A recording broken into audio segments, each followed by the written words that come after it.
माननीय अध्यक्ष महोदय, अधीर रंजन जी रुकना हो, मेरी रिप्लाई हो जाए तब तक। माननीय अध्यक्ष महोदय, आज national institute of pharmaceutical education and research bill के अमेंडमेंट पर कुल मिला के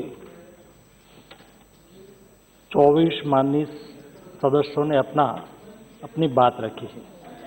आज का दिन भी महत्वपूर्ण दिन है।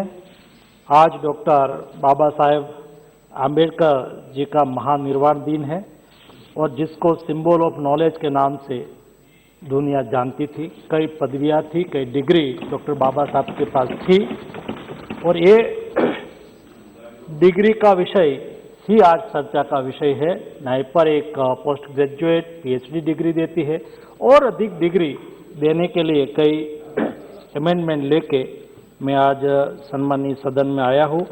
ये सदन में हमारे हनुमान बेनीवाल जी बोल के गए मुझे कि हमने बोला है हमारा नाम आना चाहिए, तो मेरी तो फर्ज ही है, मैं नाम बोलना ही चाहिए सभी का।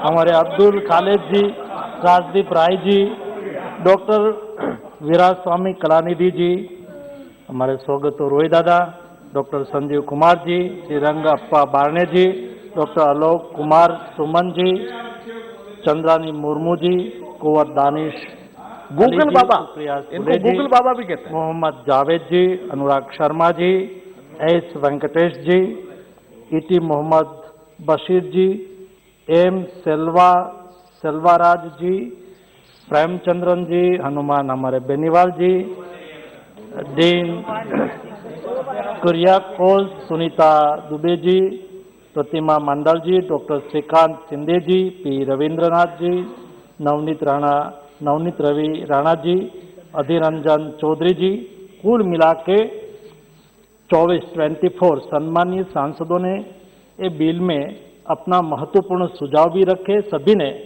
एक ही बात बोली है, बिल अच्छा है, सभी का कंसेंसस है कि हमें ये बिल को पारित करना है। बिल में आपने अपनी ओर से अपना सुझाव भी रखा है। मैं केवल ये बिल के क्या बिंदु है और क्यों विषय लेके आए मैं पहले बता देता हूँ। और कुल मिला के हम 4 अमेंडमेंट लेके आए हैं।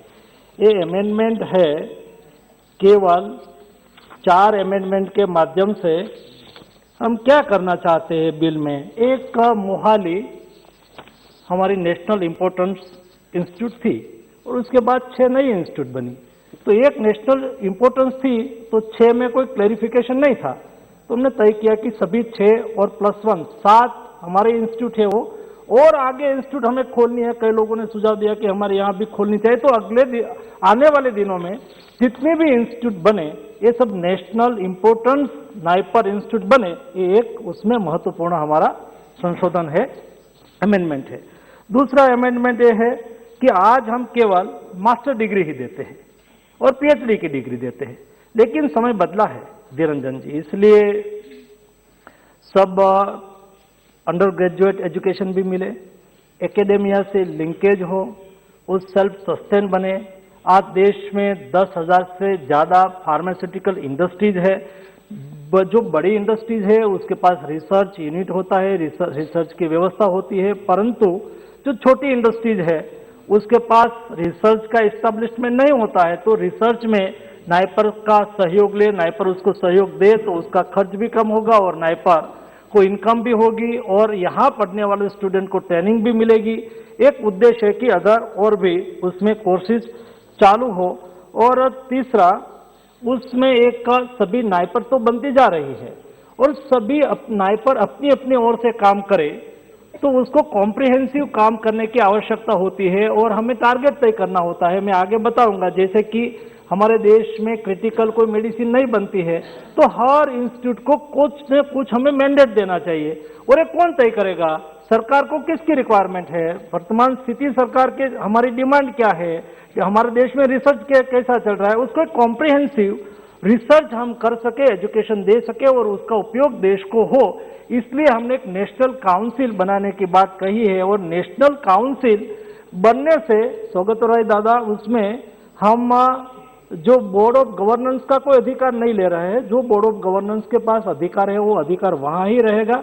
नेशनल काउंसिल है वो एडवाइजरी बॉडी के रूप में काम करेंगे। और यहाँ कई सम्मानीय सदस्यों ने अपनी बात रखी कि उसमें SC ST का प्रतिनिधित्व नहीं है। गवर्निंग बॉडी हमने कम की, तो वो जो 22 की संख्या थी उसको कम कर दिया और 12 कर दिया। और वहां जो SC ST के कैंडिडेट थे, हमारे सम्मानीय सांसद भी उसमें थे, उसको काउंसिल में ले लिया।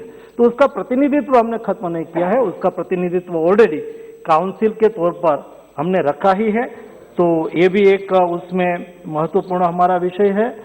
और कुल मिला के A9 पर में काउंसिल बनाना और डिग्री देना, अदर अंडर ग्रेजुएट डिग्री चालू करना और सभी को नेशनल इम्पोर्टेंस घोषित करना और गवर्निंग बॉडी में सदस्य संख्या कम करना, ये 4 सुझाव हम लेके 4 अमेंडमेंट लेके आए थे। सभी ने उसमें बहुत सकारात्मक और हकारात्मक बात कही है। मैं आप सभी सम्मानित सदस्यों का आभारी भी हूँ। और उसमें से जो जो कमेंट भी आई है, जो जो बात दी है, मैं उसको थोड़े से पहले क्लेरिफाई कर दूं, क्योंकि हमारे अधीर रंजन जी ने तो वहाँ से वैसे तो मुझे पहले से चालू करना चाहिए, लेकिन अधीर रंजन जी ने मुझे कहा कि आपने किया क्या, तो मुझे ये भी बताना चाहिए। और प्रेमचंद्रन जी ने भी उल्लेख किया है और श्रीकांत हमारे प्रेमचंद्रन जी, अधीर रंजन जी और जन औषधि का कई लोगों ने उल्लेख किया। जन औषधि स्टोर और जन औषधि आपने कहा कि हमने किया, मैं बता दूं कि अच्छी स्कीम उन्होंने ही शुरू की थी 2008 में। 2008 में जब यूपीए की गवर्नमेंट थी तो उन्होंने कहा कि एक जन औषधि मतलब जेनरिक मेडिसिन लोगों को मिलनी चाहिए। हम सरकार में 2014 में, तो उस वक्त 6 साल हो चुका था, केवल 103 स्टोर था और वहाँ 300 से कम टाइप की मेडिसिन मिलती थी और जो स्टोर था एक के बाद वो बंद हो रहा था। बाद में मोदी जी ने मुझे ये जिम्मेवारी दी, मैं MOS हुआ करता था और मोदी जी ने को मैं मिलने गया तो माननीय प्रधानमंत्री जी ने मुझे कहा कि सेवा का कार्य है और करना चाहिए और रुचि लेके करो। तो मैं MOS हुआ करता था, मेरे पास और कोई ज़्यादा काम नहीं था, तो एक काम में मैं लगा, क्योंकि एक गरीबों का काम था। मेडिसिन आप एक प्रिस्क्रिप्शन लिख देना एक बात होती है, लेकिन प्रिस्क्रिप्शन के डायग्नोसिस करना एक बात होती है। निदान हो गया, 100 रुपीज़ फी दे दी, लेकिन जब मेडिसिन लेने के लिए जाते हैं तो मेडिसिन बहुत महंगी होती है, कैंसर की मेडिसिन। और आज तो हैबिचुअल डिसीज बढ़ रहा है, क्या है, डायबिटिक है, परमानेंट मेडिसिन लेनी पड़ती है, क्या है, BP है, परमानेंट मेडिसिन लेनी पड़ती है, कैंसर पेशेंट है, परमानेंट मेडिसिन लेनी पड़ती है, कार्डियक पेशेंट है, परमानेंट मेडिसिन लेनी पड़ती है। ये सब डिसीज में गरीब हो या अमीर हो, कोई बीमारी तो किसी को पूछ के नहीं आती है। अमीर के यहाँ भी आती है, गरीब के यहाँ भी आती है। जब अमीर के यहाँ आती है तो उसके जेब में पैसा होता है, सारवार हो जाती है। लेकिन जब कोई गरीब के यहाँ कोई ऐसी हैबिचुअल बीमारी आ जाती है तो परमानेंट 2-3 हजार रुपीज उसका मेडिसिन में चला जाता है और उसमें उसकी बच्चे की पढ़ाई हो जाती है, उसमें उसका घर का गुजरान चल जाता है। तो उसको सस्ती दवाएं मिले, उसके लिए काम करना चाहिए। मोदी जी ने मुझे मार्गदर्शित किया, मैंने वो काम उठाया। आज मुझे सदन को बताते हुए खुशी हो रही। 8500 देश में जन औषधि स्टोर है, 1400 से अधिक टाइप की मेडिसिन वहाँ उपलब्ध हो रही है और 1400 से ज़्यादा और 56 से ज़्यादा मेडिकल डिवाइस उपलब्ध हो रहा है। पर डे 10 से 15 लाख लोग जन औषधि स्टोर पर मेडिसिन लेने जाते हैं। हमने ये किया है, अधीर रंजन जी, हमने दूसरा ये भी किया कि यहाँ ये भी बात हुई कि जेनरिक मेडिसिन का व्याप बढ़ाना चाहिए, क्योंकि दुनिया क्या करती है, अपने यहाँ रिसर्च करके पेटेंट करके महंगी उसकी ब्रांडेड मेडिसिन इंडिया में बेचती है और दुनिया हमारी जेनरिक मेडिसिन खाती है। आज आप जाओ अमेरिका में 40% इंडिया में बनी हुई जेनरिक मेडिसिन का यूज होता है और हम ब्रांडेड मेडिसिन खाते हैं। तो ये उसके लिए अवेयरनेस कैसे आए, ये अवेयरनेस का काम करने के लिए जन औषधि स्टोर चलाया गया। ये जन औषधि स्टोर का नतीजा ये निकला कि पहले देश में जेनरिक मेडिसिन का शेयर केवल 2% हुआ करता था, आज वो 8% से ज्यादा है। जेनरिक मेडिसिन का शेयर बढ़ने लगा, लोगों को सस्ती मेडिसिन मिलने लगी। मैंने एक स्टडी करवाई थी कि जन औषधि स्टोर के माध्यम से लोगों को कितना फायदा हुआ। तो आकलन ये निकला कि प्रति वर्ष 8000 जन औषधि स्टोर से जो जेनरिक मेडिसिन सस्ती दवा मिलती है, कैंसर की कई मेडिसिन है मार्केट में ब्रांडेड में एक टैबलेट का 200 रुपीज 300 रुपीज होता है, जन औषधि स्टोर पर जाते हैं तो 50-60 रुपीज में मिल जाती है। कई लोग और लंबी लाइन लगी होती है। हाँ, ये बात सही है कि कभी आप जन औषधि स्टोर पर गए, कोई भी फार्मेसी पर आप जाओ तो वहाँ 100% मेडिसिन हो ऐसा जरूर नहीं है। आप कोई कार्डियक का डॉक्टर हो और उसके अगल बगल में कोई मेडिकल स्टोर है तो वहाँ आपको कार्डियक के अनुरूप मेडिसिन वहाँ ज़्यादा उपलब्ध होती है। कोई एमडी डॉक्टर होता है तो वहाँ इस टाइप की मेडिसिन ज़्यादा होती है। 100% मेडिसिन आप जो मांगो वो ही मेडिसिन सभी जगह पे मिल जाए ऐसा जरूर नहीं है।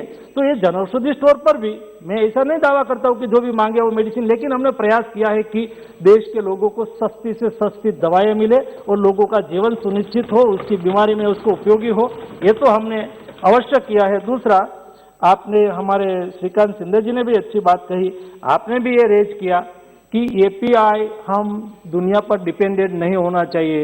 ये हमें, क्योंकि देश में भी ये तो बहुत बड़ा 130 करोड़ की आबादी का हमारा देश है और हमें भी मेडिसिन की रिक्वायरमेंट है। इतनी आबादी हमारी, उसकी रिक्वायरमेंट के लिए मेडिसिन पर हम किसी के ऊपर डिपेंडेंट रहे तो उचित नहीं। ये आप भी सोच सकते थे, आपकी भी सरकार थी। और एक तो मैं ये भी आपको बता दूं कि ये सब पीएसयू मर के कब मर गए, हमने आके नहीं मारा, तो मरा हुआ ही था।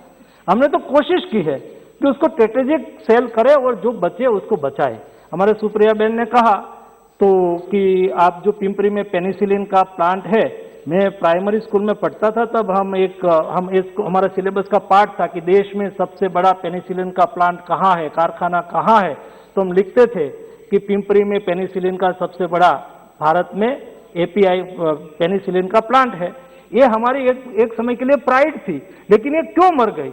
ये समय में मर गई जब दुनिया में ग्लोबलाइजेशन हुआ और ग्लोबलाइजेशन में WTO के अंतर्गत सारी दुनिया फ्री ट्रेड करने लगी तो कई कंट्री ने ये मौके का फायदा उठाते हुए अपने यहाँ बड़ा कारखाना लगा दिया और सस्ते दाम में एपीआई बना के, पेनिसिलिन का एपीआई बना के इंडिया में डंप करने लगे। हमारी कंपनियां मरने लगी। उस वक्त जो आपने ध्यान रखा होता तो आज की स्थिति, मरने की स्थिति नहीं आती होती। उस वक्त उसको कैसे रोके, ऐसा प्रयास करने की आवश्यकता थी। नहीं हुआ तो नहीं हुआ। हमने ये करने के लिए किसी ने ना नहीं कहा था। तो मोदी जी देश के प्रधानमंत्री बने और मोदी जी ने मार्गदर्शन दिया कि ये एपीआई पर कितने ऐसे एपीआई है, आप आइडेंटिफाई करो जिस एपीआई ये देश में ना हो और हमारे यहाँ फॉर्मुलेशन में दिक्कत आ जाए। तो ये तो बहुत क्रिटिकल स्थिति हो जाती है। हमारे यहाँ फॉर्मुलेशन इंडस्ट्रीज है, लेकिन उसको चलाने के लिए आपने कहा KSM चाहिए, स्टार्टिंग मटेरियल चाहिए, एपीआई चाहिए, इंटरमीडिएट चाहिए। ये हम बाहर से लाए और बाहर वाला हमें देने बंद कर दे तो हमारी क्या स्थिति? उसको मद्देनजर, उसको देखते नजर हमने उसके ऊपर डीपली काम करना शुरू किया और ऐसा 51 एपीआई आइडेंटिफाई किया कि ये एपीआई 80% से ज्यादा दुनिया में से हम इंपोर्ट करते हैं और ये हमारे देश में जो नहीं आएंगे, हम नहीं बनाएंगे तो कभी हमारे देश में मेडिसिन की क्राइसिस हो सकती है। उसको ये विषय को लेते हुए प्रधानमंत्री जी ने कहा कि उसके ऊपर काम करना शुरू करो।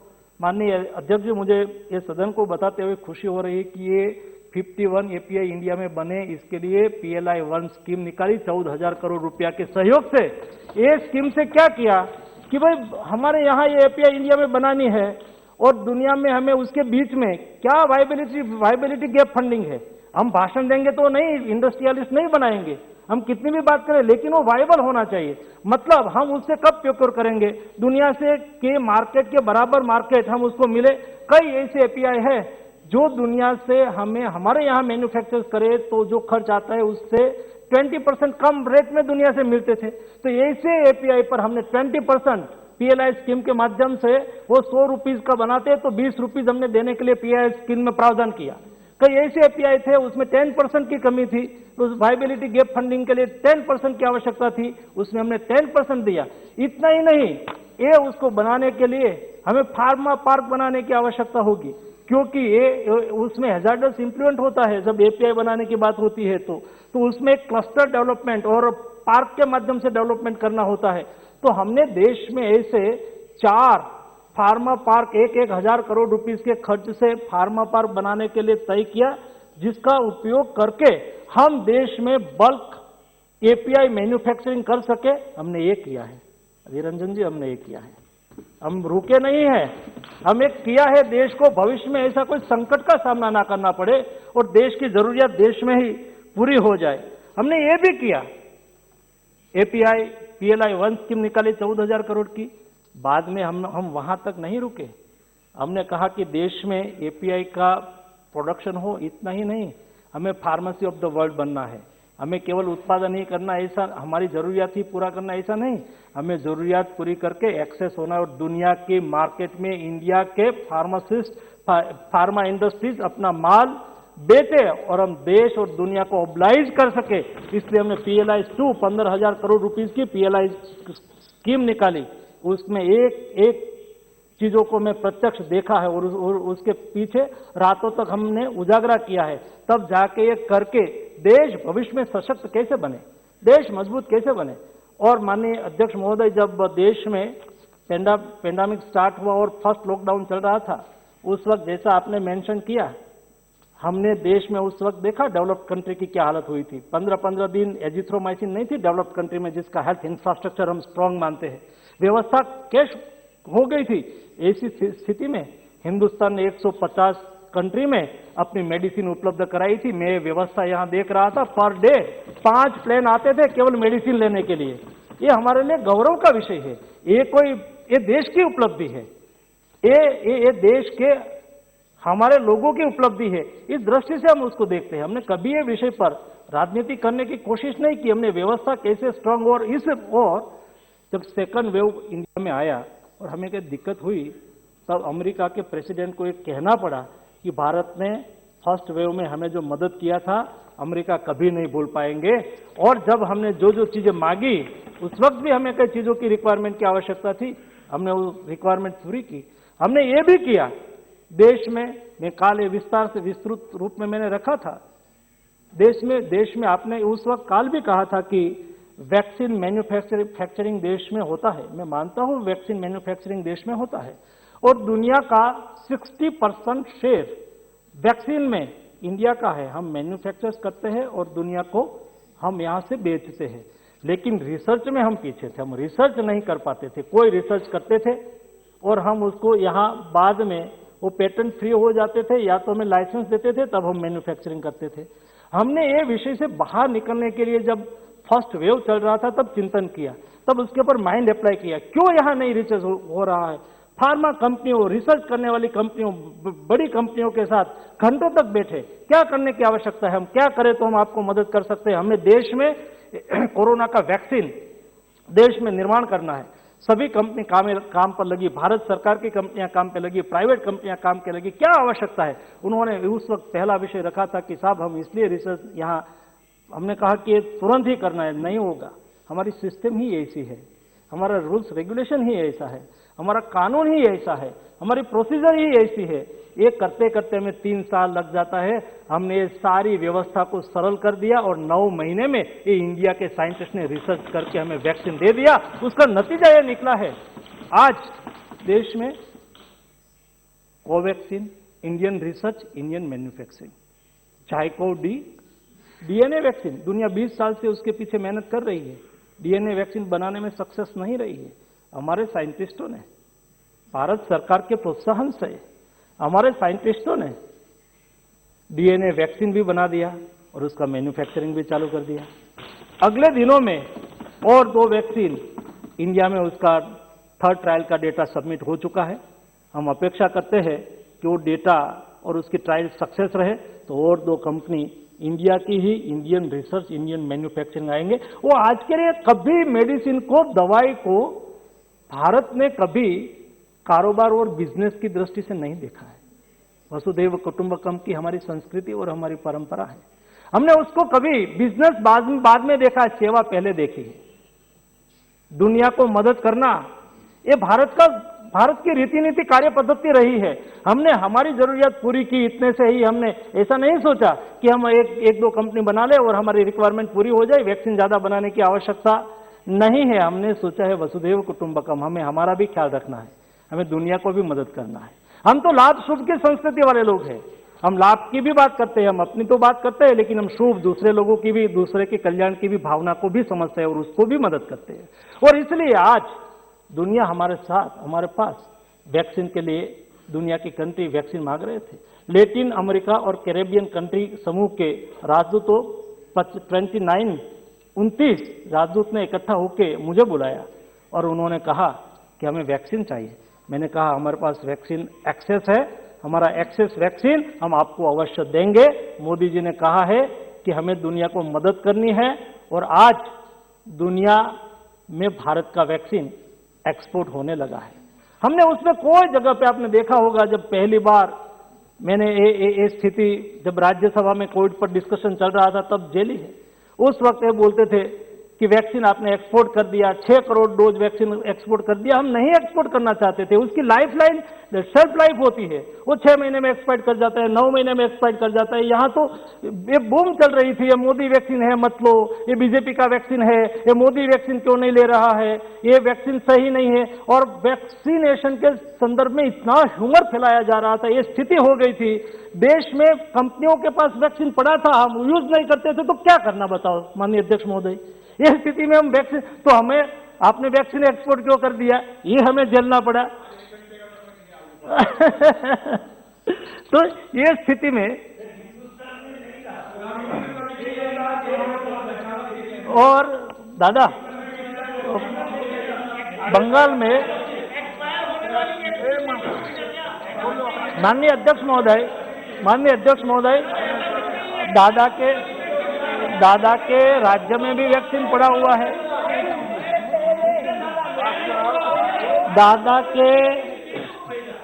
दादा के स्टेट में भी वैक्सीन पड़ा हुआ है।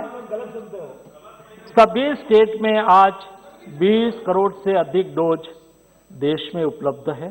जहां जिसको कैंपेन चलाना हो, जनता को मदद करने की भावना हो, हमें क्रिटिसाइज करे, हमें कोई दिक्कत नहीं है। मोदी जी के प्रति तो जो कहते हैं वो हर दिन उठ के कहते ही रहते हैं, हमें कोई मोदी जी उसको कोई प्रत्युत्तर नहीं देते हैं। लेकिन अपने अपने क्षेत्र में आपको वैक्सीनेशन ड्राइव चलाने के लिए हम नहीं रोकते हैं। वहां वैक्सीन पड़ा हुआ है, कृपया करके आप जाइए जोश से एक बार अपने क्षेत्र में मीटिंग कर करके, चलो अभी नए कोई वेरिएंट आए उसके पहले हम वैक्सीनेशन, आपके डिस्ट्रिक्ट में भी पड़ा हुआ है। तो और दूसरा, एक कुल मिला के हमने देश में मेडिकल डिवाइस आज जो उसमें एक अधीर रंजन जी में करेक्शन करूं, एपीआई नहीं, हमें मेडिकल डिवाइस 70% आज के दिन में इंपोर्ट करना पड़ता है। तो उसके लिए भी इंपोर्ट क्यों करना पड़ता है उस पर मैं नहीं जा रहा हूं। पिछले हुआ होता तो हमें इतना नहीं करना पड़ता, कम करना पड़ता। लेकिन भी हम जब मेडिकल डिवाइस भी देश में मार्केट बढ़ रहा है, देश में मिडिल क्लास बढ़ रहा है, देश में प्रधानमंत्री जी की ओर से हेल्थ को डेवलपमेंट के रूप में देखा, हेल्थ को डेवलपमेंट का एक पार्ट देखा, और विदाउट डेवलपमेंट हमें देश को डेवलप होना है और हम हेल्थ को उपेक्षित नहीं कर सकते। ये भाव से आयुष्मान भारत श्रेणी चली, Ayushman Bharat health and wellness centre 4-5-6 गांव के बीच में एक, उसके बाद 10 करोड़ फैमिली को आयुष्मान भारत जन आरोग्य योजना चली। तीसरा, सभी का रिकॉर्ड आपके पास रहे, आप भी कोई ट्रीटमेंट लिया है और ट्रीटमेंट क्या लिया, आपका रिपोर्ट क्या है, संग्रहित करके फाइल लेके घूमना पड़ता है, उसको डिजिटली रिकॉर्ड रख सके, डिजिटली आप लेबोरेटरी से कनेक्ट कर सके, डिजिटली आप सारी व्यवस्था को उपलब्ध करवा सके। इसलिए आयुष्मान भारत डिजिटल मिशन चलाया।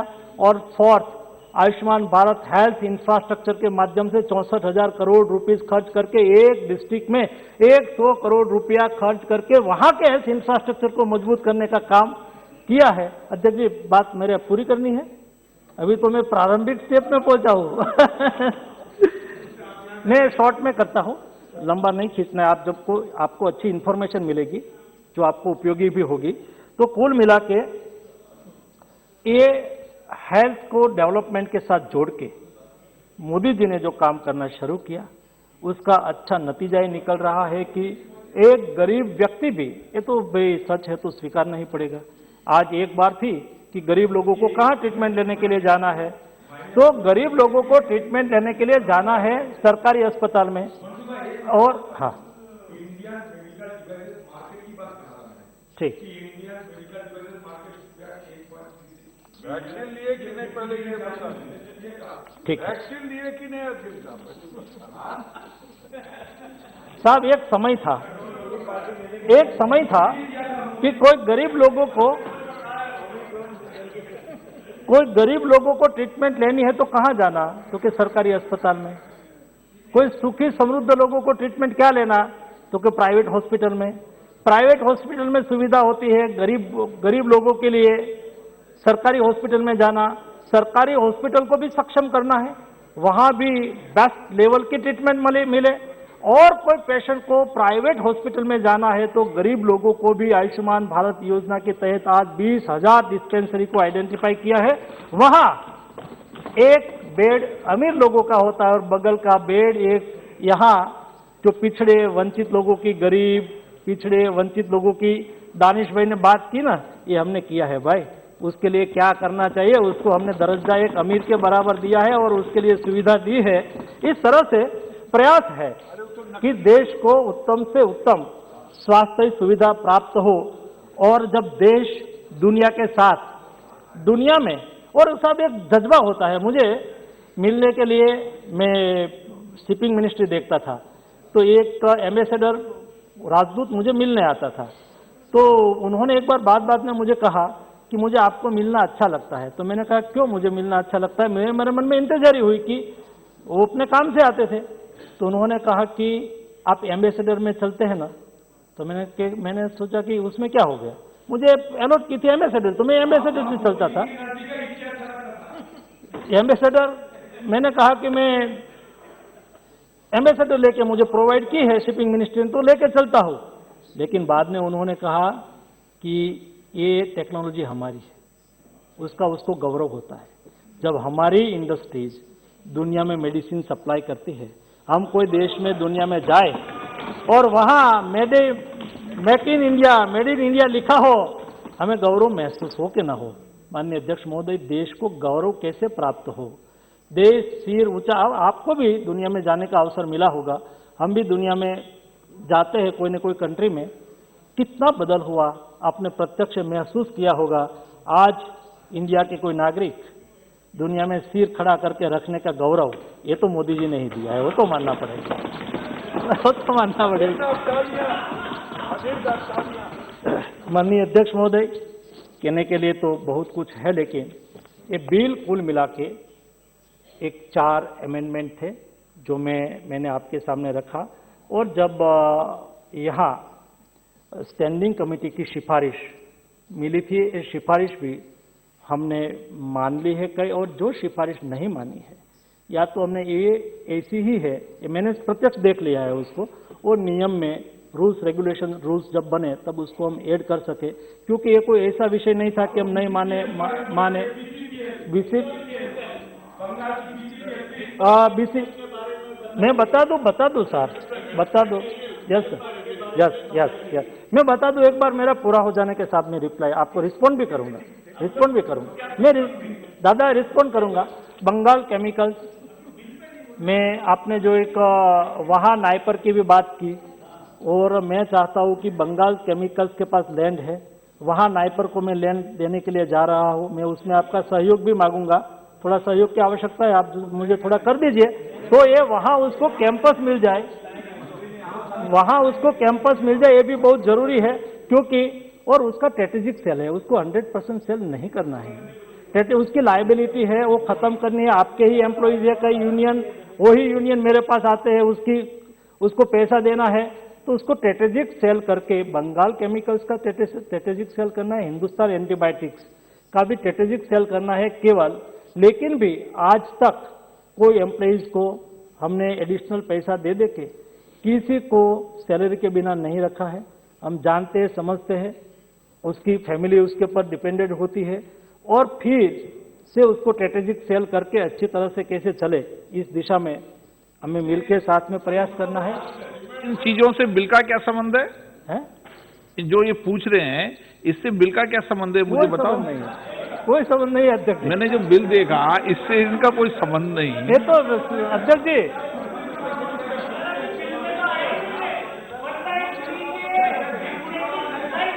अध्यक्ष महोदय केवल सवाल इतना ही है,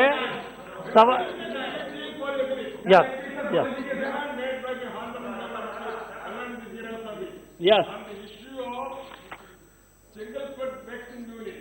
and Kunnur unit have not I giving you reply. इससे वैक्सीन यूनिट से क्या संबंध है इस बिल का? क्यों जवाब दोगे आप? अध्यक्ष महोदय, उसमें सवाल ऐसा है, सवाल दूसरा कुछ नहीं, मैं भला आदमी हूं ना, तो मैं रिप्लाई दे देता हूं, तो मुझे पूछ लेते हैं, बाकी तो मैं ऐसा करके कह भी देता हूं कि ये पार्ट नहीं है आपका, लेकिन थोड़ा सीधा आदमी हूं, तो जो पूछे उसको रिप्लाई दे देता हूं। और उसमें चेंगलपेट में माननीय अध्यक्ष महोदय,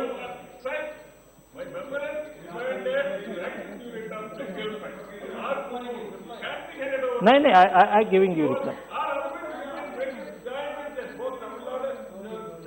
एक माननीय सदस्य ने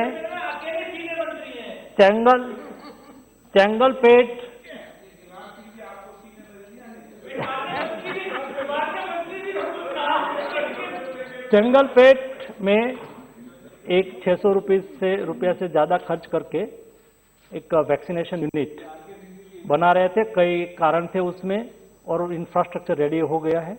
हम 2-3 ऑप्शन पर काम कर रहे हैं। मैं इतना पक्का ये सदन के हाउस में कहना चाहूँगा कि हम चालू करेंगे।